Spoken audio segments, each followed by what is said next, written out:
Nécroscope de Brian Lumley. 20 minutes avant le coucher du soleil, Dragosani était de retour au lieu secret. Le cochonnet avait repris connaissance mais n'avait pas encore la force de se lever. Sans perdre de temps, ne voulant pas être dérangé, Dragosani assomma l'animal qui se débattait d'un seul coup de matraque, laquelle lui avait été fournie par le KGB. Puis il s'assit et attendit, fuma une cigarette et regarda la lumière décliner tandis que le soleil baissait de plus en plus. Ici où les pins poussaient aussi droit que des lances et formaient un cercle autour de la tombe très ancienne, la seule véritable lumière provenait directement d'en haut, et elle était filtrée par un écran de branches entrelacées. Mais tandis que la nuit approchait, les premières étoiles commencèrent à apparaître. Dragosani les distinguait avec un peu d'avance, comme le ferait un homme depuis un puits profond. Finalement, alors qu'il écrasait sa cigarette sous son talon et que l'obscurité se refermait encore plus étroitement sur lui, il entendit. Dragosani. Les présences invisibles étaient là, comme toujours, surgissant de nulle part. Des spectres dont les doigts effleuraient le visage de Dragosani comme s'ils essayaient de le reconnaître, de s'assurer de son identité. Il frissonna. « Oui, c'est moi. Et j'ai apporté quelque chose pour vous, un présent. » « Oh, un présent. Et que veux-tu de moi, Dragosani ?» Dragosani était impatient à présent et ne fit aucun effort pour le cacher. « Le présent que je vous ai apporté est un petit tribut. Vous l'aurez plus tard, avant que je parte. Mais pour le moment, je vous ai parlé en ce lieu de nombreuses fois, vieux dragon, et vous ne m'avez toujours pas révélé quoi que ce soit. Je ne dis pas que vous m'avez trompé ou fourvoyé, simplement que vous m'avez appris très peu de choses. Après tout, c'est peut-être de ma faute. Je n'ai peut-être pas posé les bonnes questions, mais en tout cas, je veux que la situation soit bien claire. Vous connaissez des choses que je désire connaître. Il y a eu un temps où vous aviez des pouvoirs. Je soupçonne que vous en avez conservé un grand nombre, dont j'ignore tout. Des pouvoirs. Oh oui, de nombreux pouvoirs. De grands pouvoirs. Je veux le secret de ces pouvoirs. Je veux les posséder. Tout ce que vous avez su et savez encore, je veux l'apprendre. En somme, tu désires être un vampire. En entendant ce mot, et la façon dont il avait été prononcé dans son esprit, Dragosani ne put réprimer un frisson. Même lui, Dragosani, le nécromancien, l'examinateur des morts, ressentait une terreur inconnue, comme si le mot lui-même transmettait en partie la nature effroyable de l'être ou des êtres qu'il nommait. Vampire. Ici en Roumanie, il y a toujours eu des légendes à ce sujet, et au cours de ces 100 dernières années, elles se sont répandues à l'étranger. Personnellement, je sais depuis très longtemps ce que vous êtes, vieux démon. Ici, on vous appelle vampire, et dans le monde occidental, vampire. Là-bas, vous êtes une créature dans des contes que l'on raconte le soir au coin du feu, des histoires pour faire peur aux enfants avant qu'ils s'endorment, et ainsi stimuler leur imagination morbide. Mais aujourd'hui, je veux savoir ce que vous êtes réellement. Je veux séparer les faits de la fiction. Je veux extirper les mensonges de la légende. Il perçut un haussement d'épaule mental. Alors, je te le répète, tu dois devenir un vampire. C'est la seule façon de tout connaître. Mais vous avez une histoire. Vous reposez ici depuis 500 ans, je sais cela. Mais qu'en est-il des 500 ans qui ont précédé votre mort ? Précédé ma mort. Mais je ne suis pas mort. Ils auraient pu m'assassiner, oui, car il était en leur pouvoir de le faire. Mais ils en ont décidé autrement. Le châtiment qu'ils ont choisi était infiniment plus terrible. Ils m'ont simplement enterré ici, mort-vivant. Mais laissons cela de côté. Tu veux connaître mon histoire ? Oui. C'est une longue histoire, sanglante de surcroît. Cela va prendre du temps. Nous avons le temps. Largement le temps. Néanmoins, il perçut une agitation, une frustration chez les présences invisibles. C'était comme si quelqu'un le prévenait de ne pas pousser davantage. Subir une pression, quelle qu'elle soit, n'était pas dans la nature de la chose morte vivante. Mais finalement... Je peux te raconter une partie de mon histoire, oui. Je peux te dire ce que j'ai fait, mais pas comment cela a été fait. Pas en termes explicites.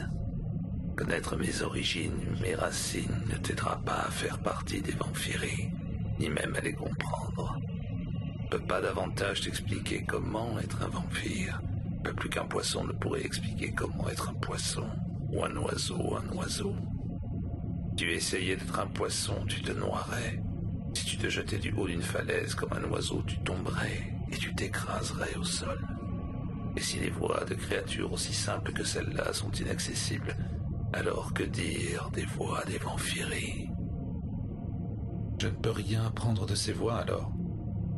Rien de vos pouvoirs. Je ne vous crois pas. Vous m'avez montré comment parler aux morts, alors pourquoi ne pouvez-vous pas me montrer le reste? Ah non, tu te trompes, Dragosani. Je t'ai montré comment être un nécromancien, ce qui est un don humain. C'est en grande partie un art oublié parmi les hommes, bien sûr, mais la nécromancie est un art, néanmoins aussi vieux que la race humaine. Quant à parler véritablement aux morts, c'est quelque chose de totalement différent. Très peu d'hommes maîtrisent cette aptitude. Mais je vous parle. Non, mon fils. C'est moi qui te parle, parce que tu es l'un des miens. Et rappelle-toi, je ne suis pas mort. Je suis un mort vivant. Même moi, je ne pourrais pas parler aux morts. Les examiner, oui, mais leur parler, jamais. La différence réside dans l'approche, dans leur acceptation de quelqu'un et dans leur consentement à converser avec ce quelqu'un. Dans le cas de la nécromancie, le cadavre n'est pas consentant. Le nécromancien lui extorque des informations comme un bourreau, comme un dentiste arrachant de bonnes dents. Arrêtez. Vous obscurcissez délibérément le problème. Je réponds à tes questions de mon mieux. Très bien. Alors, ne me dites pas comment être un vampire, mais dites-moi ce qu'est un vampire. Racontez-moi votre histoire, racontez-moi ce que vous avez fait durant votre vie, sinon la manière dont vous l'avez fait. Parlez-moi de vos origines. Comme tu voudras. Mais d'abord, dis-moi ce que tu sais ou crois savoir sur les Vamphyries.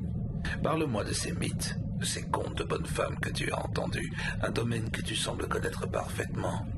Ensuite, comme tu l'as dit, nous séparerons les mensonges de la légende. Dragosani soupira, s'adossa à une dalle et alluma une autre cigarette. Il continua à avoir l'impression qu'on le faisait tourner en rond, mais apparemment il ne pouvait guère y remédier. Il faisait nuit à présent, mais ses yeux s'étaient habitués à l'obscurité. De toute façon, il connaissait chaque racine noueuse et chaque dalle brisée. À ses pieds, le cochonnet poussait des grognements de temps en temps, puis se calmait. Nous allons procéder pas à pas. Très bien. Commençons par ceci. Un vampire est une créature des ténèbres, un loyal sujet de Satan.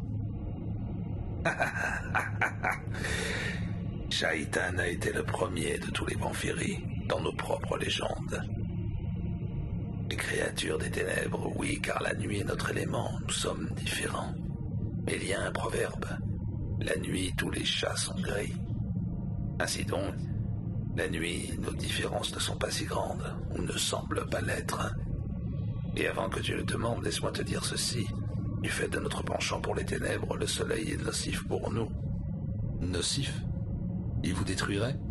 Vous réduirez en poussière? Hein? Non, c'est un mythe, rien de si terrible. Toutefois, même un rayon de soleil ténu peut nous rendre malades, de la même façon qu'une lumière naturelle trop forte vous rend malade.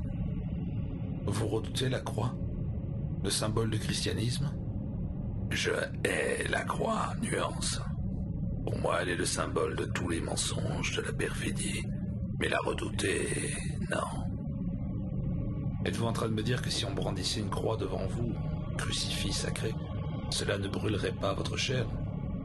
Ma chair pourrait brûler de dégoût l'espace d'un instant, avant que je tue celui qui brandirait cette croix. Vous ne me tromperiez pas, n'est-ce pas? Tu mets ma patience à rude épreuve, Dragosani.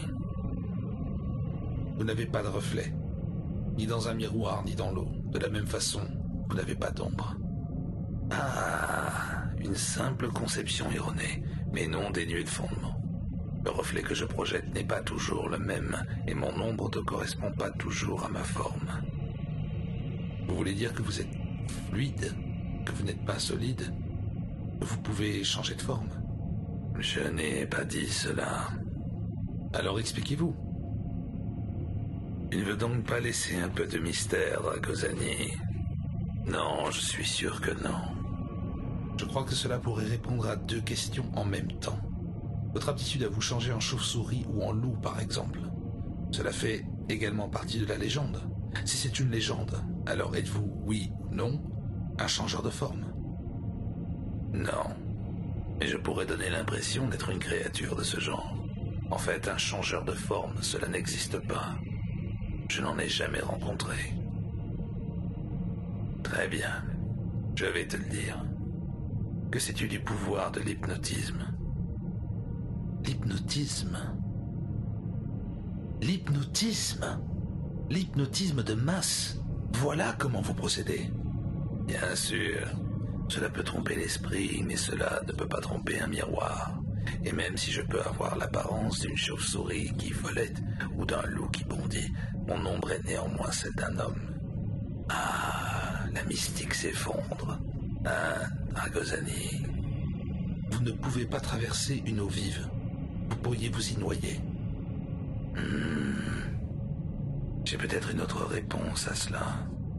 De mon vivant, j'étais un mercenaire voïvode. Et c'est exact, je ne traversais pas d'eau vive. C'était ma stratégie. Quand l'envahisseur était en vue, j'attendais et le laissais traverser. Et je le massacrais dès qu'il arrivait sur la rive de mon côté. Peut-être est-ce là l'origine de cette légende. Sur les rives de la Dunarea, de la Morule et de la Sirétoul, j'ai vu ces rivières devenir rouges de sang, Dragosani. Vous buvez le sang des vivants. C'est un désir ardent en vous qui vous pousse à le faire. Sans ce sang, vous mourrez.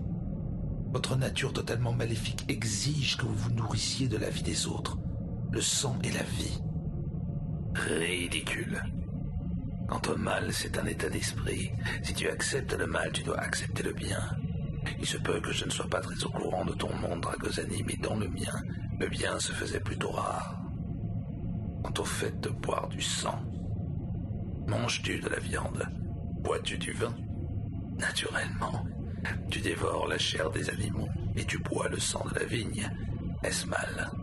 Montre-moi une créature vivante qui ne dévore pas de vie inférieure. Cette légende provient de mes actes de cruauté, je le reconnais, et de tout le sang que j'ai répandu de mon vivant.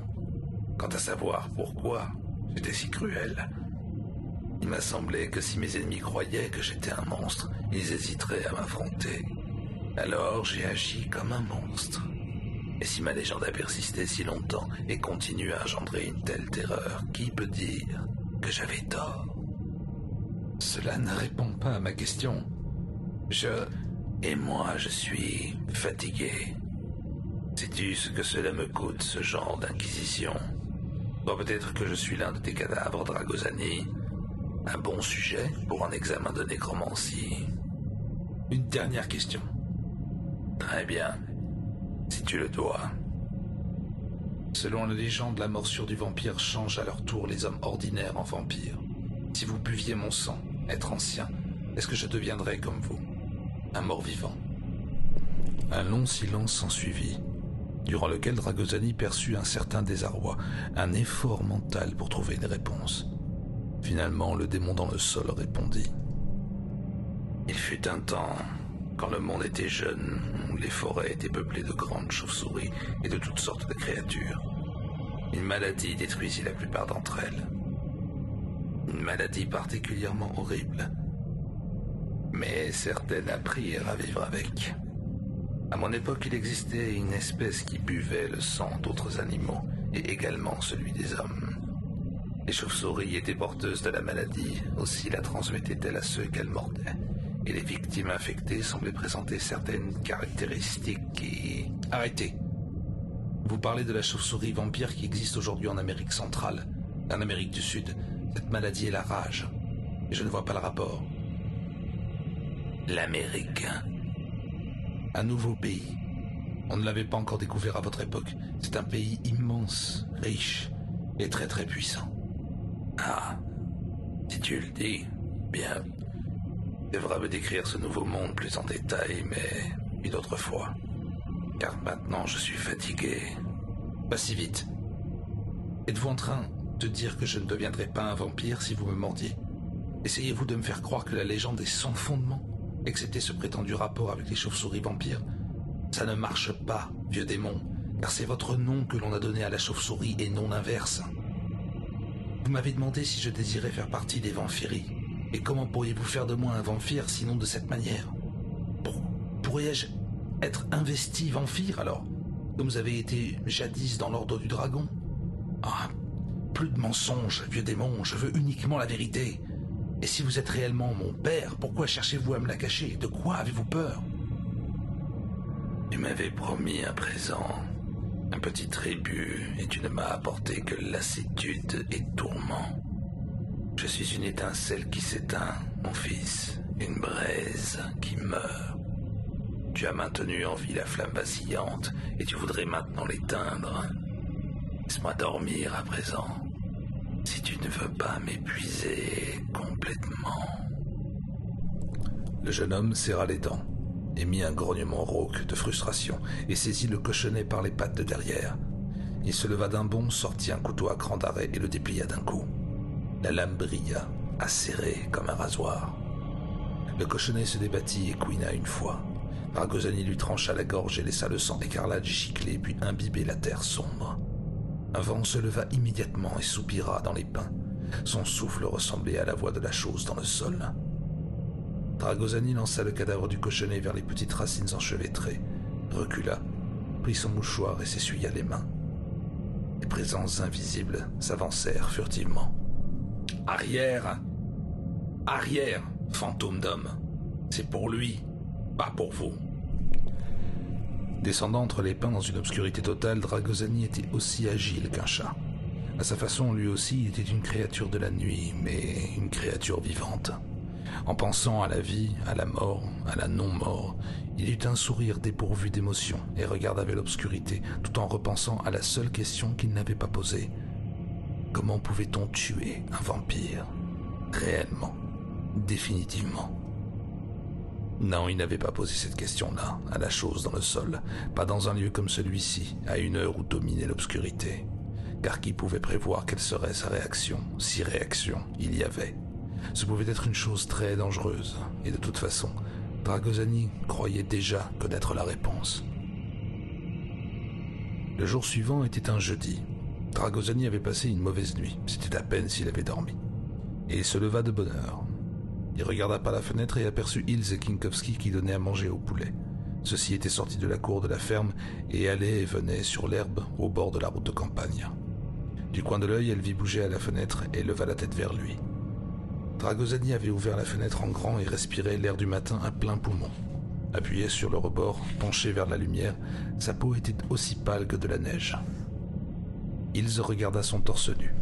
Quand il respirait à fond, les muscles de son torse qui se prolongeaient pour former un V dans son dos semblaient se gonfler comme des sacs aériens. Il cachait bien son jeu, celui-là. Elle soupçonnait qu'il était probablement très vigoureux. Elle le salua. Il lui fit un petit signe de la tête en guise de réponse, et comme il la regardait, il sut pourquoi il avait mal dormi. Elle en était la raison. « C'est agréable ?» demanda-t-elle, passant délibérément sa langue sur ses dents blanches. « Quoi ?» Il était sur la défensive de nouveau, et se maudit aussitôt d'être si immature. Lui, Dragosani. « L'air sur votre peau, est-ce que c'est agréable ? Regardez-vous, vous êtes si pâle, un peu de soleil vous ferait certainement le plus grand bien, Air Dragosani. Oui, vous devez avoir raison. » Il s'écarta de la fenêtre pour s'habiller. Tandis qu'il enfilait ses vêtements avec colère, il pensa « Femme, femelle, sexe, est-ce donc si répugnant, si contre nature et si nécessaire? Est-ce que c'est ça dont je manque ?» Il y avait un moyen de le savoir. Cette nuit. Ce devait être cette nuit, car les Anglais arrivaient demain. Il prit une décision et revint à la fenêtre. Ilse avait recommencé à donner à manger à ses poulets. Elle l'entendit tousser et leva les yeux. Il boutonnait sa chemise tout en la regardant. Durant un long moment, leurs regards se croisèrent, puis avec hésitation, il dit « Ilse, est-ce qu'il fait encore frais? La nuit, je veux dire. »« Froid? Oh non, c'est l'été. Alors, cette nuit, je crois que je vais laisser ma fenêtre ouverte et mes rideaux ouverts. » Elle se dérida. Elle inclina la tête en arrière et éclata de rire. « C'est très sain. Je suis sûr que vous vous sentirez mieux. » Embarrassé à présent, Dragosani s'écarta de nouveau de la fenêtre, la ferma et finit de s'habiller. Durant un moment ou deux, il regretta ce qu'il venait de faire. Ce rendez-vous si facilement arrangé qui, en fait, semblait avoir été arrangé à sa place. Mais il chassa finalement cette impression. C'était fait à présent. Ce qui devait arriver arriverait. Et puis de toute façon, il était temps qu'il perde sa virginité. Perdre sa virginité, vraiment. Cela le faisait ressembler à une jeune fille. Et pourtant, il y avait une naïveté touchante dans cette phrase. Contrairement à l'assertion brutale de son mentor mort-vivant, quelles avaient été les paroles du vieux démon dans le sol cette fois-là? Un jeune freluquet qui n'a jamais sauté une pute. Oui, c'était ça. Et il parlait du père de Dragosani, de son véritable père. Il était entré dans son esprit pour lui montrer comment faire. Dragosani sursauta lorsqu'un petit caillou tinta contre la vitre. Il était assis sur son lit, perdu dans ses pensées. Il se leva et rouvrit la fenêtre. C'était Ilse. « Petit déjeuner dans votre chambre, Herr Dragosani? Ou est-ce que vous voulez manger avec nous ?» On ne pouvait se méprendre sur la façon dont elle avait appuyé sur « dans votre chambre ». Mais Dragosani l'ignora. Non, il devait d'abord parler au vieux dragon.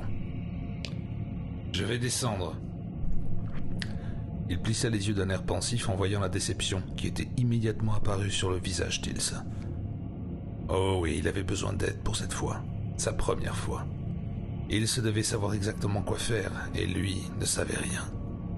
Mais le vampire connaissait tout de ces choses, et Dragosani soupçonnait qu'il y avait certains secrets que même ce vieux démon retors était disposé à divulguer. Oui, il en était même certain. Le problème sexuel de Dragosani, ou plutôt le blocage, qui avait jusqu'à maintenant empêché son psychisme de se développer dans ce domaine, était apparu à la puberté, alors que les autres garçons commençaient à voler leur premier baiser et à explorer le corps doux des filles avec des doigts chauds, maladroits et inexpérimentés. L'incident s'était produit au cours de sa 3e année à Bucarest, alors qu'il était pensionnaire dans un collège. Il avait 13 ans et attendait impatiemment les vacances d'été. Puis la lettre de son père adoptif était arrivée, lui disant de ne pas venir. Une épidémie s'était déclarée à la ferme. Les bêtes avaient dû être abattues, les visiteurs étaient interdits et même Boris ne serait pas autorisé à rentrer. La fièvre était virulente, des gens pouvaient facilement la propager via leurs chaussures par exemple. Toute la région, dans un rayon de 30 km, avait été mise en quarantaine. Un désastre apparemment.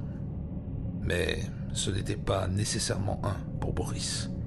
Il avait une tante à Bucarest, la sœur cadette de son père adoptif, et pourrait séjourner chez elle pendant les vacances. C'était mieux que rien. Au moins, il aurait quelque part où aller et ne serait pas obligé de rester dans une annexe du vieux collège à préparer lui-même ses repas sur un petit réchaud. Sa tante Hildegarde était une jeune femme et avait 2 filles qui n'avaient qu'1 an de plus que Boris, Anna et Katrina. Toutes 3 habitaient une vaste maison en bois plein de coins et de recoins sur la route de Budesti. Chose étrange, on parlait rarement d'elles à la maison, et Boris les avait rencontrées seulement à l'occasion de leur venue peu fréquente dans la campagne roumaine. Il avait toujours trouvé que sa tante était très affectueuse. Peut-être l'était-elle trop, et que ses cousines semblaient un peu souffreteuses et qu'elles avaient des petits rires idiots, comme en ont souvent les jeunes filles. Cela étant, elle présentait également les signes d'une sensualité espiègle très en avance sur leur âge, mais cela n'avait rien de sombrement équivoque ni de particulièrement bizarre. Pourtant, il avait eu l'impression, en voyant l'attitude de son père adoptif à leur égard, que sa tante était une sorte de brebis galeuse dans la famille, ou à tout le moins une dame qui possédait un terrible secret. Au cours des 3 semaines qu'il passait avec elle et ses filles précoces alors que le collège eut fermé pour les vacances d'été, Boris avait découvert tout ce qu'il estimait avoir besoin de savoir sur sa bizarrerie, le sexe et les manières perverses des femmes, et ces expériences l'avaient irrémédiablement dégoûté pour toutes les années qui avaient suivi, jusqu'à maintenant. Pour la bonne et simple raison que sa tante était une nymphomane. Récemment délivrée grâce à la mort de son mari, elle avait laissé ses obsessions sexuelles s'exprimer librement, et il en était de même apparemment pour ses filles. Même du temps où son mari, malade, était encore en vie, il était de notoriété publique qu'elle avait eu de nombreux amants. La rumeur de ces liaisons était arrivée jusqu'aux oreilles de son frère à la campagne, ce qui expliquait son attitude distante, sa désapprobation. Lui-même n'était pas prude, mais il estimait qu'elle ne valait guère mieux qu'une prostituée. Jusqu'où allait ses turpitudes, son frère ne pouvait le savoir, d'autant plus qu'il avait rompu quasiment tout contact avec elle. S'il avait su, il aurait pris d'autres dispositions, mais son fils adoptif n'était qu'un jeune garçon, après tout. À l'évidence, il serait à l'abri des vices de cette femme. Boris ne savait rien de cette affaire, mais allait très vite découvrir la vérité. Pour commencer, les portes intérieures de la maison de sa tante étaient dépourvues de serrure. Ni les chambres, ni la salle de bain n'avaient de serrure, pas même les toilettes. Tante Hildegarde avait expliqué qu'il n'y avait pas d'endroit secret ici, aucun endroit où s'adonner à des actes secrets, et que les choses secrètes, en règle générale, n'étaient pas tolérées. Boris avait donc d'autant plus de mal à comprendre les regards entendus ou malicieux qu'échangeaient souvent sa tante et ses cousines en sa présence. L'intimité n'existait pas davantage. Elle était totalement inutile dans une maison où rien n'était interdit, où rien n'était reproché. Quand Boris avait posé des questions sur la philosophie de sa tante, il s'était entendu répondre que cette maison était une maison de la nature, où l'on apprenait que le corps humain et ses fonctions étaient des choses que la nature nous avait données pour explorer, découvrir, comprendre et jouir pleinement, sans tenir compte des restrictions conventionnelles. À condition de respecter la maison et les biens de son hôtesse, il était libre de faire absolument tout ce qu'il voulait. Mais, de la même façon, il devait respecter le comportement naturel des occupantes de la maison, dont les manières, ainsi qu'il le découvrirait, étaient entièrement libres et sans aucune retenue. Quant à la philosophie de sa tante, si tant est que l'on puisse la qualifier ainsi, elle se résumait à ceci. Il y avait trop peu d'amour dans le monde et beaucoup trop de haine. Si les désirs du corps et les feux de l'esprit pouvaient être assouvis, rassasiés dans l'agréable violence des étreintes, au lieu de se perdre dans la guerre, alors le monde serait certainement meilleur. Boris ne comprendrait peut-être pas tout de suite, mais sa tante était sûre qu'il y viendrait dans peu de temps. Le premier soir, après avoir dîné de bonne heure, Boris était monté dans sa chambre pour lire. Il avait apporté quelques-uns de ses livres du collège, mais au bas de l'escalier menant à sa chambre, il y avait une petite pièce qui servait de bibliothèque à sa tante. Jetant un coup d'œil à l'intérieur, Boris avait découvert des étagères remplies d'ouvrages érotiques et d'autres consacrés aux perversions et aux déviations sexuelles. Certains étaient si fascinants qu'il emporta dans sa chambre plusieurs de ces ouvrages illustrés. Ils ne ressemblaient à rien de ce qu'il avait pu voir jusqu'alors, même à la bibliothèque du collège qui était pourtant très complète. Dans sa chambre, il s'intéressa tout particulièrement à l'un des ouvrages. Celui-ci était présenté comme factuel, mais ce qu'il contenait était si improbable pour l'esprit de Boris qu'il fut convaincu que c'était probablement une attrape, une œuvre de fiction remplie d'imagination, même si la manière dont certaines des prétendues photographies avaient été prises le dépassait complètement. Comme tout garçon de son âge, il fut bientôt excité. La masturbation ne lui était pas inconnue, il se soulageait de temps en temps comme le font la plupart des jeunes gens. Mais ici, dans la maison de sa tante, il ne s'était pas senti suffisamment en sécurité, à l'abri des regards, pour le faire. Ainsi, afin d'éviter une plus grande frustration, il avait rapporté les livres dans la bibliothèque au rez-de-chaussée. Un peu plus tôt, alors qu'il lisait, il avait entendu une voiture s'arrêter devant la maison et un visiteur entrer, manifestement accueilli avec joie par la famille. Mais il n'y avait pas prêté attention. Comme il remettait les livres sur les étagères, cependant, il entendit les rires, les bruits d'une activité physique et d'un plaisir manifeste qui provenait de la salle de séjour principale. Une pièce qu'on lui avait montrée et où il avait admiré les miroirs disposés un peu partout, y compris, curieusement, au plafond. Il eut envie d'aller voir ce qui se passait. La porte était légèrement entrebâillée et tandis qu'il s'en approchait sans bruit, Boris entendit une voix masculine gutturale, tendue par quelque effort, ainsi que les voix à présent grossières et pressantes de sa tante et de ses cousines. Ce fut à ce moment-là qu'il commença à soupçonner que quelque chose sortant tout à fait de l'ordinaire était en train de se dérouler dans cette pièce. Boris s'arrêta devant la porte pour regarder par l'interstice et fut bouleversé, presque glacé, par ce qu'il vit. Loin d'être fantaisiste, ainsi qu'il l'avait supposé, le livre qu'il avait lu ne contenait rien de comparable à ceci. L'homme, un inconnu pour Boris, barbu au visage grêlé, au ventre énorme et poilu, était d'un aspect tout à fait repoussant et avait presque un corps difforme. Il était également entièrement nu. Ce que Boris ne pouvait pas savoir, c'est que cet homme était un satyre, ce qui, selon les critères de cette maison, faisait plus que compenser sa laideur et ses difformités. Regardant à l'intérieur de la pièce grâce à un miroir placé juste de l'autre côté de la porte, donc indirectement, Boris ne pouvait pas voir toute la prestation, mais ce qu'il voyait était plus que suffisant. Les trois femmes se relayaient sur leur partenaire, l'encourageaient à de plus grands efforts, s'activaient sur lui avec leurs mains, leur bouche et leur corps dans une frénésie de débauche sexuelle.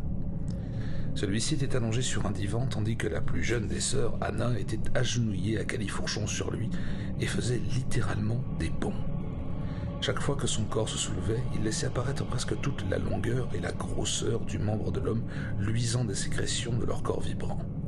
À chaque brève apparition de cette hampe de chair visqueuse, Boris apercevait la petite main presque fragile de Katrina qui la serrait fortement, tandis qu'Anna et l'homme continuaient à se heurter violemment, et celle s'activait au-dessus avec la même ardeur que sa sœur et son corps bondissant. Quant à la mère des jeunes filles, Tante Hildegarde, une femme de 34 ans environ, elle était agenouillée à la tête du divan et agitait ses seins volumineux au-dessus du visage fiévreux de l'homme, si bien que ses mamelons effleuraient sa bouche grande ouverte et haletante. De temps en temps, apparemment éperdue de plaisir, elle se penchait en avant et poussait sa région pubienne contre les lèvres frémissantes et la langue de son partenaire. Les femmes n'étaient pas nues, mais elles apparaissaient d'autant plus impudiques qu'elles portaient leurs vêtements, des tuniques blanches, amples et flottantes, non boutonnées, ce qui permettait à l'homme de caresser leurs seins et leurs fesses et de toucher toutes les parties de leur corps à volonté. Ce qui stupéfiait le plus Boris, le figeait littéralement, ce n'était pas tant ce à quoi il assistait était un acte sexuel, dont il savait fort peu de choses au fond, mais que les 4 participants semblaient si totalement concernés et absorbés, chacun prenant plaisir non seulement dans la récompense de sa propre performance, quel que soit le rôle tenu, mais aussi dans les cabrioles des autres. Mais alors qu'il changeait de place et de position sous ses yeux et quasiment sans aucune pause, commençait une nouvelle série d'efforts compliqués. Cette fois, l'homme monta sa tente tel un affreux bâtard, tandis que les jeunes filles tenaient un rôle moins important. Boris avait commencé à comprendre. Personne n'était négligé ici. Chacun devenait l'agresseur à tour de rôle, pour que tous reçoivent un maximum de satisfaction. Ou, du point de vue de Boris en proie à la fièvre, pour que tout soit pareillement répugnant. Quoi qu'il en soit, alors qu'il pensait à présent comprendre en partie ce qu'il voyait, il avait encore du mal à croire qu'il était réellement en train d'assister à ce spectacle. C'était le personnage principal, l'homme, cette horrible machine jaillissante qu'il ne parvenait pas à cerner. Boris se souvenait qu'il se sentait toujours épuisé après s'être masturbé. Alors comment cet animal, poilu, dans la pièce au miroir, devait-il se sentir ? Il semblait gicler du sperme presque continuellement et grogner sous l'intensité du plaisir que lui procurait chaque nouvelle giclée. Sauf que lui ne semblait pas du tout fatigué, mais au contraire prêt pour de plus grands excès. Assurément, il allait s'effondrer d'un instant à l'autre. Alors que, ayant finalement retrouvé l'usage de ses jambes, il s'écartait de la porte, Boris entendit sa tante dire en haletant « Allons, allons, vous deux, n'épuisez pas Dimitri si vite. Et si vous alliez jouer avec Boris, mais avec moins d'ardeur, sinon vous pourriez l'effrayer. Pauvre petit, il est du genre à avoir peur très facilement. Il est aussi vigoureux qu'une laitue. » Cela fut suffisant pour Boris. Il monta l'escalier à toute vitesse pour rejoindre sa chambre, se déshabilla en un clin d'œil et se coucha là. Là, il se blottit, en frissonnant, sachant que sa porte n'était pas fermée à clé, et qu'elle ne pouvait pas être fermée à clé. Il n'osait même pas essayer de deviner ce qui pouvait bien se passer. S'il avait été seul avec une de ses cousines, une jeune fille normale, les choses auraient peut-être été différentes. Il y aurait peut-être eu une initiation timide, progressive, maladroite, à l'acte sexuel normal. Boris aurait fait le premier pas avec hésitation. Mais jusqu'à cette nuit, les rêves et l'imagination de Boris dans ce domaine avaient été tout à fait ordinaires. Il avait même nourri le fantasme d'être seul avec sa tante. Il s'étouffait contre ses doux seins, son corps blond. Et il n'avait pas trouvé cela particulièrement répugnant, ni honteux. Mais c'était avant. Maintenant, il avait vu. Toute l'innocence que ces fantasmes avaient pu contenir avait disparu à présent. Elle lui avait été arrachée. Que pourrait être désormais un acte sexuel normal? Une telle chose existait-elle? Il l'avait vu, oui. Au rez-de-chaussée de cette maison, il avait vu 3 femmes s'accoupler avec une bête à la vigueur apparemment inépuisable. Il avait vu la grande hampe de chair lubrique de la bête. Et lui faudrait-il se comparer avec ça? En tant qu'homme, pouvait-il même simplement exister après ce spectacle? Une brindille contre une branche? Et devrait-il participer à des orgies de ce genre, tel un petit lièvre au milieu d'une meute de chiens? La seule pensée d'être en contact avec la bête était répugnante. Il en était là dans ses pensées quand ses cousines vinrent le chercher. Emmitouflé dans ses draps et ses couvertures, il était complètement immobile et retenait son souffle. Il les avait entendus entrer, avait essayé de ne pas sursauter quand Anna avait émis un petit rire rauque et demandé s'il était réveillé. « Boris, Boris, tu es vraiment sûr que tu dors ?» Faisant semblant de dormir, son cœur battait la chamade. Boris se tourna légèrement sur le côté et grogna. Ce fut une erreur. Toutes deux gloussaient à présent, leur voix toujours grossière et emplie de désir. « Boris, il ne veut pas jouer à un jeu avec nous? Au moins sors ta tête, nous avons quelque chose à te montrer. » Il ne pouvait plus respirer. Il avait ramené les draps si étroitement sur lui et les serrait si fort qu'il manquait d'air. Il allait être obligé de sortir la tête dans un moment, qu'il le veuille ou non. « Boris, si nous éteignons la lumière, tu sortiras ?» Un instant, un tout petit instant, juste une goulée d'air, le temps de remplir ses poumons. « Oui, » suffoqua-t-il. Puis il sentit Anna se lever et ôter son poids du lit, et il entendit le bruit sec de l'interrupteur. La lumière était éteinte, ainsi que Boris le découvrit un instant plus tard quand, se déménant pour dégager sa tête, il l'adressa vers l'obscurité et aspira l'air profondément dans ses poumons, asphyxié, à tel point qu'il faillit en avoir un haut le cœur. Aussitôt, tandis que d'autres gloussements envahissaient la chambre, la lumière se ralluma. L'une des jeunes filles, il n'aurait su dire laquelle, se trouvait près du lit, tenant son vêtement ample semblable à une tunique au-dessus de sa tête comme une tente. L'odeur de renfermé qu'exhalait son corps agressa Boris, et il vit le V sombre de sa région pubienne orné d'une rangée de perles laiteuses de sperme. La lumière passant à travers son vêtement était ténue, mais suffisante pour lui permettre de voir, quand elle plia légèrement les jambes, ce qui, pour lui, ressemblait à un sourire vertical avide. « Voilà, nous t'avions bien dit que nous avions quelque chose à te montrer, non ?» Mais ce fut tout ce qu'elle eut le temps de dire, car brusquement, saisi de panique et de dégoût, Boris se mit à distribuer des coups de poing. Par la suite, il n'avait gardé de cet épisode qu'un souvenir confus. Il se rappelait seulement les gloussements qui s'étaient changés en des cris perçants, et la douleur sourde dans ses poings et ses phalanges écorchées. Mais il se rappelait très bien que le lendemain, ses bourreaux l'avaient soigneusement évité, et que toutes deux arboraient des ecchymoses violacées. Anna avait une lèvre fendue, et Katrina un énorme œil au beurre noir. Sa tante avait eu peut-être raison de le comparer à une laitue, dans un sens. Et en ce qui concernait la ténacité et la férocité, Boris ne manquait ni de l'une, ni de l'autre. Le jour suivant avait été un véritable cauchemar. Épuisé après une nuit blanche, barricadé dans sa chambre et résistant à toutes les demandes de sa tante qui le priait de sortir, Boris avait eu à subir la colère de cette dernière, et à une distance prudente les accusations de ses filles trop portées sur le sexe. Tante Hildegarde ne lui apporta pas à manger en guise de punition et menaça de se plaindre à son père s'il ne revenait pas à la raison immédiatement. Elle voulait dire par là qu'il devait sortir de sa chambre et lui parler, présenter des excuses aux jeunes filles et, d'une manière générale, se comporter comme si rien ne s'était passé. Il ne fit rien de tout cela et resta cloîtré dans sa chambre à l'exception de brefs et rapides passages aux toilettes et dans la salle de bain, bien décidé à s'enfuir de la maison à la tombée de la nuit pour retourner à Bucarest. Le seul ennui avec son plan, c'est que son père l'apprendrait inévitablement et voudrait savoir pourquoi il avait agi ainsi, ce à quoi Boris serait parfaitement incapable de répondre. Son père adoptif n'avait jamais été d'un abord facile, et cela était tout bonnement incroyable.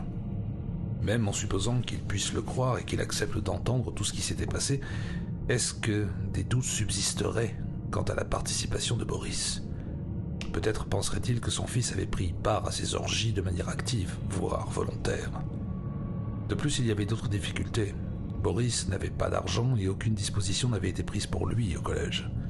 C'est pourquoi, quand le soir arriva et que les menaces de sa tante se changèrent en supplications, il déplaça son lit et la table de toilette qu'il avait calée contre la porte et la laissa l'emmener au rez-de-chaussée. Elle était désolée, avait-elle déclaré, que les filles les taquinaient si méchamment la veille au soir et qu'il ait été si effrayé.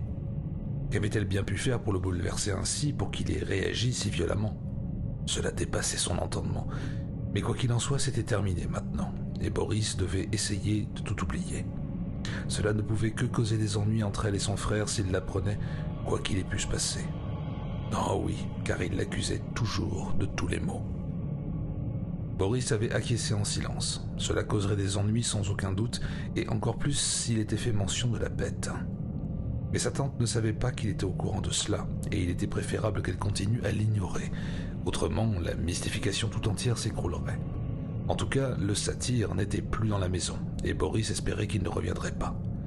Tante Hildegarde lui donna à manger, et plus tard il l'entendit dire à Anna et Katrina de le laisser tranquille, qu'il n'était pas pour elle, et qu'il fallait gérer cette situation avec une grande délicatesse. Ainsi donc, tout semblait terminé, et Boris était ravi. Jusqu'à la nuit suivante. Épuisé, il dormait dans son lit placé contre la porte, son poids remplaçant celui de la table de toilette, mais cela n'avait pas été suffisant. Vers 3 heures du matin, sentant une sorte de mouvement irrégulier et intermittent, il se réveilla à moitié et entendit la voix de sa tante qui le calmait maladroitement et lui susurrait de se rendormir ou du moins d'essayer. Sa voix était pâteuse et sa respiration oppressée. Elle avait bu et elle était nue, comme il le découvrit en avançant sa main dans l'obscurité. Instantanément, il se réveilla, complètement, comprenant que cette femme insatiable essayait de se glisser dans son lit. Immédiatement, telle une main douce et apaisante sur son front brûlant, une colère glacée le submergea et chassa toute peur.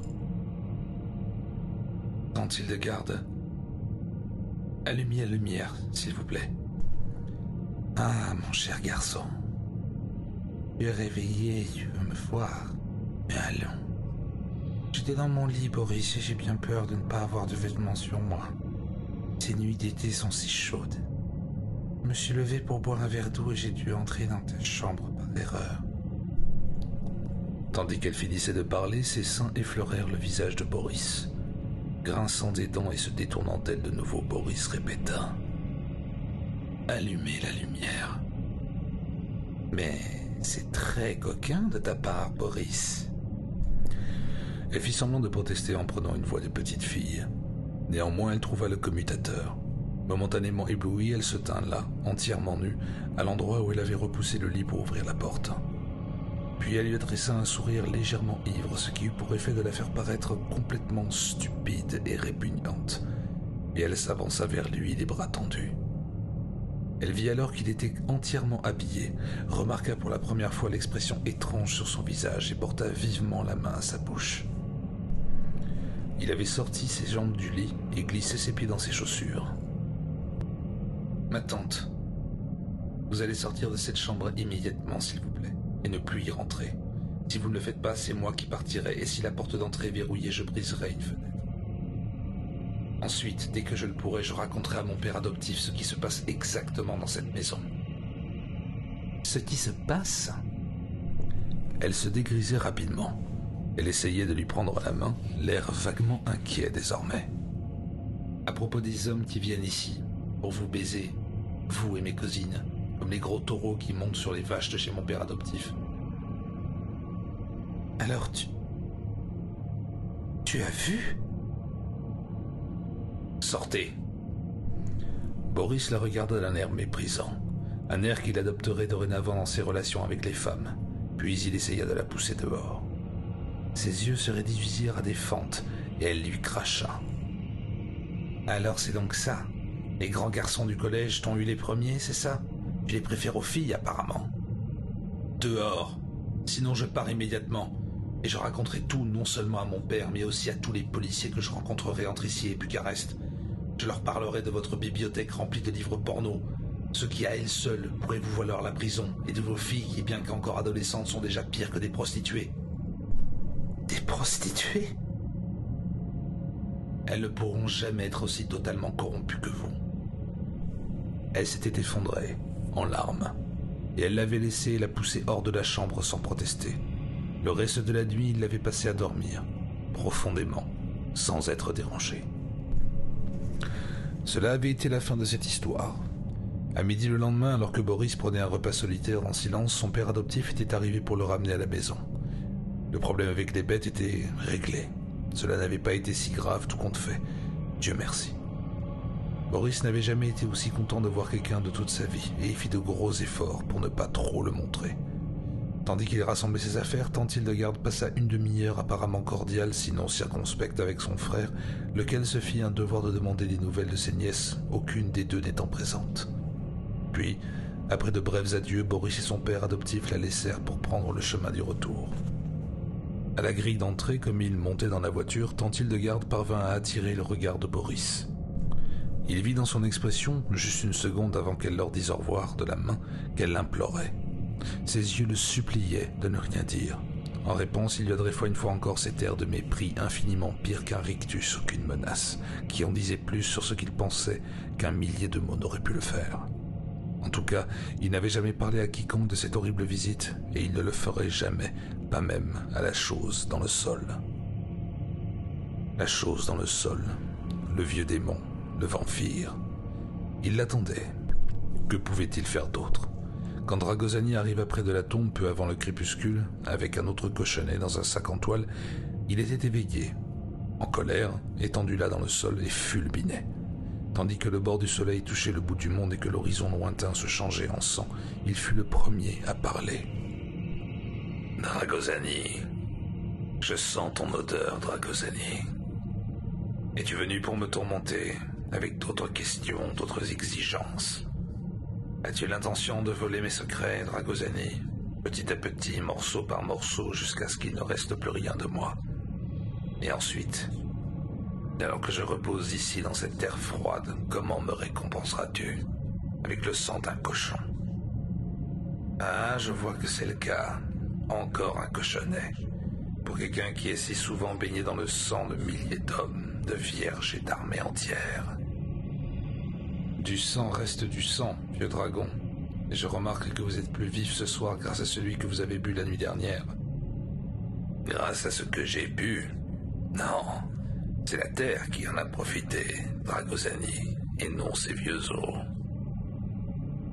Je ne vous crois pas. Je m'en moque. Bah, laisse-moi tranquille, tu me déshonores. Je n'ai rien pour toi et ne veux rien recevoir de toi. Je ne désire pas te parler. Va-t'en. Dragosani arborait un large sourire. Je vous ai apporté un autre cochon, oui. Pour vous ou pour la terre. Mais il y a quelque chose d'autre, quelque chose de rare. À moins que...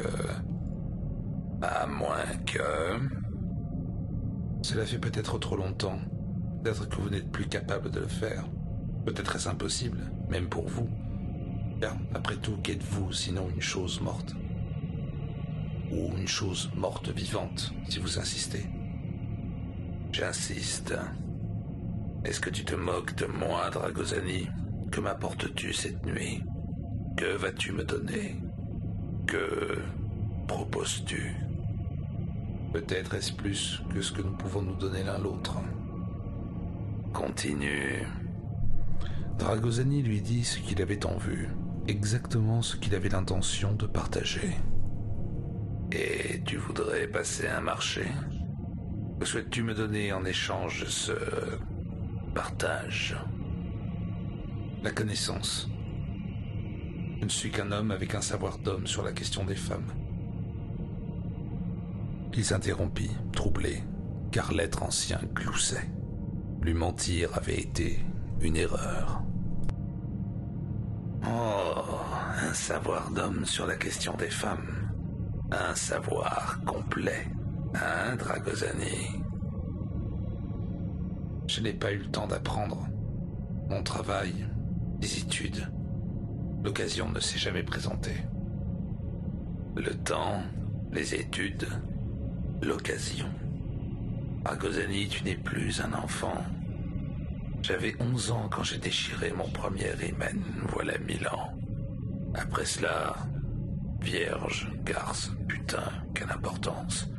Je les ai toutes eues de toutes les manières, et j'en voulais toujours plus. Et toi, tu n'y as pas goûté.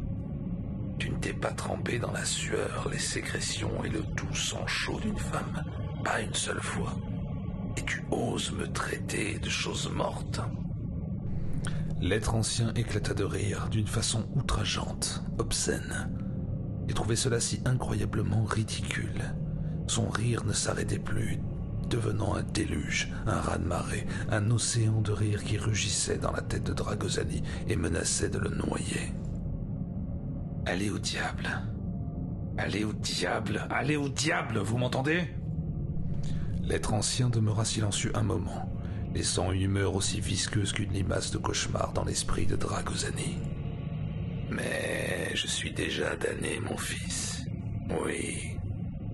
Et tu l'es également. » Dragosani sortit vivement son couteau et tendit la main vers le cochonnet assommé. « Attends. Ne sois pas si pressé, Dragosani. Je n'ai pas refusé. Mais dis-moi, puisqu'il semblerait qu'à l'instar d'un prêtre chétif, tu te sois abstenu durant toutes ces longues années, pourquoi te décider maintenant ?» Dragosani réfléchit un moment et décida qu'il ferait aussi bien de lui dire la vérité. Le vieux démon dans le sol avait probablement vu clair en lui de toute façon. « C'est la jeune femme. Elle me pousse à bout, se moque de moi, exhibe sa chair. »« Ah, je connais ce genre de fille. » Je crois également qu'elle pense que je préfère les hommes, ou du moins, elle s'est posé la question. « Comme les Turcs. C'est une insulte. » Je le pense aussi. Alors, acceptez-vous de le faire ? Tu m'invites à entrer dans ton esprit, je ne me trompe pas. Cette nuit, quand cette femme viendra te rejoindre. S'agit-il bien d'une invitation formulée de ton plein gré ? Dragosani se montra circonspect. Juste pour cette fois. Ça ne sera pas en permanence. Et te flatte de nouveau. J'ai ou aurais mon propre corps, Dragosani, qui est loin d'être aussi faible que le tien. Pouvez-vous le faire ? Apprendrai-je quelque chose ? Oui, je peux le faire, mon fils. As-tu oublié l'oisillon ? N'as-tu rien appris cette fois-là ? Qui a fait de toi un nécromancien, Dragosani ? Oui, et cette fois tu apprendras énormément. Alors je ne veux plus rien de vous. Pour le moment en tout cas. Il commença à s'éloigner de la tombe et descendre la colline, quittant ce lieu d'horreur séculaire quand... Mais... Et le cochonnet ? Pour la terre, Dragosani. Pour la terre. Ah oui, j'ai failli oublier. Le cochonnet, bien sûr. Pour la terre. Il revint sur ses pas, trancha la gorge de l'animal inerte et jeta son corps rose sur le sol. Puis sans se retourner, il partit silencieusement. Un peu plus bas sur la pente contre le tronc d'un arbre où de grosses racines formaient une fourche, coincé là et incapable de rouler plus loin, il aperçut quelque chose d'étrange et se baissa pour le ramasser. C'était l'offrande de la nuit précédente, plus exactement ce qu'il en restait. Une boule formée d'un étroit entrelac de peau rose et d'eau broyée, toute desséchée comme du carton froissé. Un scarabée allait et venait à la surface, cherchant en vain un morceau de nourriture. Dragosani laissa la boule tomber et roulait en contrebas. Bien sûr, pensa-t-il, et il gardait précautionneusement ses pensées pour lui, ici dans l'obscurité des pins. Bien sûr, pour la terre, uniquement pour la terre. Dragosani revint à la ferme des Kinkowski à temps pour dîner de nouveau avec la famille. Ce serait la dernière fois, même s'il ne pouvait pas encore le savoir. Au cours du repas, Ilse lui manifesta peu d'intérêt, pour ne pas dire aucun, ce qui était aussi bien car il se sentait tendu et nerveux. Il n'était pas sûr d'avoir fait le bon choix. Le vieux démon dans le sol n'était pas stupide, et il lui avait bien fait remarquer qu'il viendrait sur son invitation. Sa vieille répugnance grandissait en lui à mesure que le moment approchait. En même temps, son corps désirait ardemment être délivré de toutes ces années d'abstinence sexuelle. Pour la première fois depuis son arrivée, la nourriture lui sembla fade. Même la bière lui parut éventée et sans vigueur. Plus tard, dans sa chambre, il fit les 100 pas, tout en fantasmant, de plus en plus furieux contre lui-même et nerveux tandis que les heures s'écoulaient.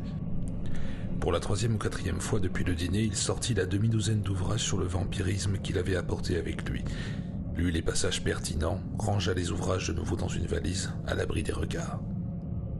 Selon la légende, on ne devait jamais accepter une invitation de la part d'un vampire, et tout aussi important, on ne devait jamais inviter un vampire à faire quoi que ce soit, car la volonté consciente de la victime était primordiale. Cela signifiait en effet qu'elle décidait d'être une victime. La volonté était comme une barrière dans l'esprit de la victime que le vampire était peu désireux, voire incapable, de franchir sans l'aide de la victime elle-même. Ou peut-être était-elle une barrière psychologique que la victime devait surmonter avant de pouvoir devenir une victime. Le sujet devait d'abord croire. Dans le cas de Dragosani, c'était une question de conviction. Il savait que la chose dans le sol était là-bas. Aussi, cela n'intervenait pas dans le cas présent. Mais pour le moment, il ne savait pas quel pouvoir la créature pouvait exercer à l'extérieur, ni quelle pouvait en être l'étendue. De plus, et c'était peut-être là le plus important, maintenant qu'il l'avait invité à rentrer, il ne connaissait pas les limites de sa propre résistance. Il ne savait même pas s'il serait simplement capable de résister, ou s'il désirait résister. Eh bien, à l'évidence, il le saurait bientôt. L'heure entre minuit et 1h du matin passa avec une lenteur incroyable, et alors que le moment du rendez-vous amoureux approchait, Dragosani commençait à espérer qu'ils allaient changer d'avis et ne viendraient pas. Elle était peut-être profondément endormie en ce moment même, sans aucune intention de venir le retrouver ici. C'était peut-être simplement un jeu qu'elle jouait avec tous les autres de son père, pour se moquer d'eux et les faire se sentir idiots. En fait, elle pouvait très bien penser des hommes ce que Dragosani jusqu'à maintenant avait été amené à penser des femmes. Plus d'une demi-douzaine de fois, l'idée lui était venue qu'elle se moquait complètement de lui, et à chaque fois il était allé jusqu'à la fenêtre dans l'intention de la fermer et de tirer les rideaux argentés par la lune. Mais chaque fois il avait retenu son geste, quelque chose l'avait empêché d'aller jusqu'au bout. Grognant contre son incompétence dans ce domaine, il était retourné s'asseoir sur le lit dans l'obscurité de la chambre. L'heure convenue était désormais passée de 2 minutes.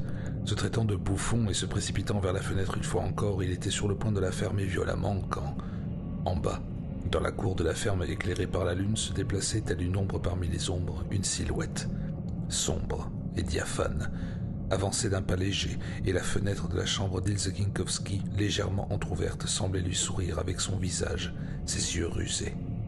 Elle venait. Seigneur, comme Dragosani avait besoin de l'être ancien, tout en ne voulant pas de lui. Avait-il réellement besoin de son aide? Mais oserait-il franchir le pas sans lui? Exaltation et terreur s'affrontaient à l'intérieur de Dragosani, et la seconde faillit bien l'emporter dès la première passe. Son angoisse était liée non seulement au but du rendez-vous lui-même, mais peut-être davantage au questionnement qui le torturait quant à sa capacité ou son incapacité à l'atteindre. Il était un homme maintenant, certes, mais dans les affaires de ce genre, il était toujours un petit garçon. La seule chair qu'il avait connue et dont il avait sondé les secrets était froide, morte et non consentante. Mais celle-ci était vivante, chaude et bien trop entreprenante. Le dégoût monta en lui, le submergea comme un torrent. Il avait été un jeune garçon, juste un jeune garçon. Des images surgissaient dans sa tête en cortège bestial qu'il avait cru oublier et chasser. Le séjour, chez sa tante, ses cousines, la bête qu'il savait n'être qu'un homme en rut. Seigneur, cela avait été un véritable cauchemar. Tout cela allait-il recommencer? Et lui-même serait-il cette bête lubrique, ruisselante de bave? Impossible. C'était tout à fait impossible. Il entendit une marche craquer dans les entrailles de la maison d'hôte. Courut vers la fenêtre et regarda au dehors, les yeux hagards vers la nuit. Un autre craquement plus proche le fit se précipiter vers le commutateur. Elle était là, sur le palier, et se dirigeait vers la porte de sa chambre. Une bourrasque de vent pénétra en gémissant par la fenêtre, fit onduler les rideaux et souffla en direction, ou plutôt à l'intérieur, du cœur de Dragosani. En un instant, toute peur et toute incertitude disparut. Il s'écarta du clair de lune pour se mettre dans l'ombre, et attendit. La porte s'ouvrit silencieusement et elle entra. Pris au piège dans un rayon de clair de lune, le vêtement gris semblable à un voile qu'elle portait était presque transparent. Elle referma la porte derrière elle et se dirigea vers le lit. « Herr Dragosani ?»« Je suis là. »« Eh bien, je suis là moi aussi. » Elle se tenait telle une statue sculptée dans du lait et le regardait sans innocence aucune. Il s'approcha, une silhouette sombre, et tendit les bras vers elle. À la lumière du jour, elle avait pensé que ses yeux manquaient d'éclat, qu'ils étaient un peu délavés, un bleu très doux, presque féminin, un bleu de vedette de cinéma. Mais maintenant... La nuit lui convenait tout à fait. Dans l'obscurité, ses yeux étaient féroces comme ceux d'un loup. Ce fut seulement lorsqu'il la porta vers le lit qu'elle sentit le premier doute s'insinuer dans son esprit. Sa force était colossale. Le matin suivant, Dragosani demanda son petit déjeuner de bonne heure et le prit dans sa chambre. Zach Kinkowski trouva qu'il avait l'air dans une forme éblouissante, presque surréaliste. L'air de la campagne devait vraiment lui réussir. Ilse, par contre, n'avait pas cette chance. Dragosani n'eut pas besoin de demander de ses nouvelles. Son père se chargea de lui en donner, en grommelant pour lui-même tandis qu'il servait son hôte un petit déjeuner copieux sur un plateau. Cette femme, ma Ilse, est une fille robuste, ou elle devrait l'être, mais depuis son opération... Son opération? Oui. Il y a 6 ans, un cancer. Très mauvais pour une jeune fille. Cancer de l'utérus. Alors ils l'ont opérée. Eh bien, elle est en vie. Mais nous sommes dans une région agricole. Un homme veut une épouse qui lui donnera des enfants, vous comprenez. Alors elle restera vieille fille peut-être. Bien elle partira et trouvera un travail à la ville. Les fils robustes sont moins importants là-bas. Parfois elle ne se sent pas très bien, encore maintenant. Cela n'arrive pas souvent, mais aujourd'hui elle est très fatiguée. Alors elle va rester alitée un jour ou deux. Les rideaux sont tirés, sa chambre est plongée dans l'obscurité. Elle est emmitouflée dans ses couvertures, parcourue de frissons. Exactement comme quand elle était petite et qu'elle tombait malade.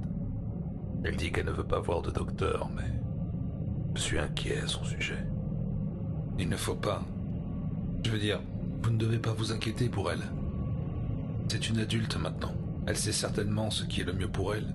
Du repos, du calme, une chambre plongée dans l'obscurité. Voilà ce qu'il lui faut. C'est ce que je fais quand je suis un peu déprimé. Bon, peut-être. Néanmoins, c'est préoccupant. Et il y a plein de choses à faire en plus. Les Anglais arrivent aujourd'hui. Oh. Je ferai peut-être leur connaissance ce soir. Difficile. Je ne parle pas très bien anglais. Le peu que je sais, je l'ai appris des touristes. Je parle un peu anglais. Je peux me débrouiller. Ah. Bien, ils pourront au moins parler avec quelqu'un. En tout cas, ils apportent du bon argent. Et l'argent veut tout dire, non? Profitez de votre petit déjeuner, Herr Dragosani. Recommençant à marmonner entre ses dents, Kinkowski quitta la chambre et descendit l'escalier. Plus tard, quand Dragosani sortit, Zach et Maura préparaient les chambres du bas pour leurs hôtes anglais. À midi, Dragosani prit sa voiture pour se rendre à Pithesti. Il ne savait pas très bien pourquoi, excepté qu'il se rappelait que la ville avait une bibliothèque, petite certes, mais très bien fournie. Qu'il aille ou non à la bibliothèque, ou ce qu'il y aurait fait, était une question purement rhétorique, car il n'eut pas l'occasion de s'y rendre.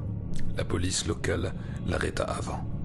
Tout d'abord inquiet et imaginant toutes sortes de choses, il se calma dès qu'il apprit quel était le problème en réalité. Borovitz avait essayé de le localiser depuis qu'il avait quitté Moscou et y était finalement parvenu.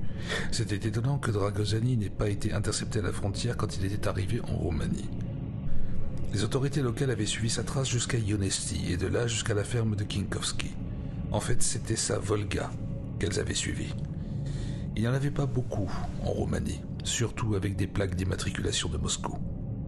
Finalement, le policier qui commandait le véhicule de patrouille qu'il avait intercepté s'excusa pour le désagrément et remit à Dragosani un message.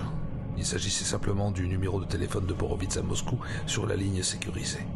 Dragosani accompagna immédiatement les policiers au poste de police et téléphona de là-bas.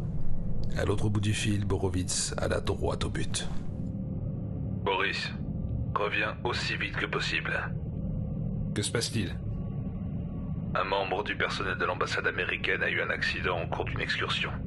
Un accident mortel. Il a bousillé sa voiture et a été éventré. Nous ne l'avons pas encore identifié. Pas officiellement du moins. Mais nous devrons le faire bientôt. Alors les Américains exigeront de récupérer le corps. Je veux que tu l'examines avec tes aptitudes particulières. Oh. Pourquoi ?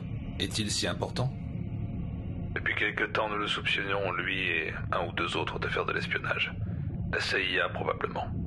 S'il faisait partie d'un réseau, nous devons absolument le savoir. Alors rentre vite, d'accord? Je pars immédiatement. De retour chez Kinkowski, Dragosani chargea rapidement ses affaires dans la voiture, paya ce qu'il devait et même un peu plus. Il remercia Zach et Maura et accepta de leur part des sandwichs, un thermos de café et une bouteille de vin du pays.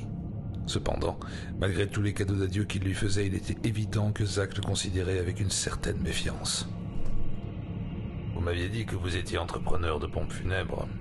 Les policiers ont éclaté de rire quand je leur ai dit cela. Ils ont dit que vous étiez un homme important à Moscou. Un homme très important. C'est bien dommage qu'un homme comme vous se moque d'un compatriote, d'un homme sans importance. Je suis désolé, mon ami. Mais il est vrai que je suis un homme important, et mon travail est très spécial. Quand je viens au pays, j'aime bien oublier complètement mon travail, et me détendre. C'est pour ça que je me suis présenté comme un entrepreneur de pompes funèbres, veuillez me pardonner. Cela sembla suffire.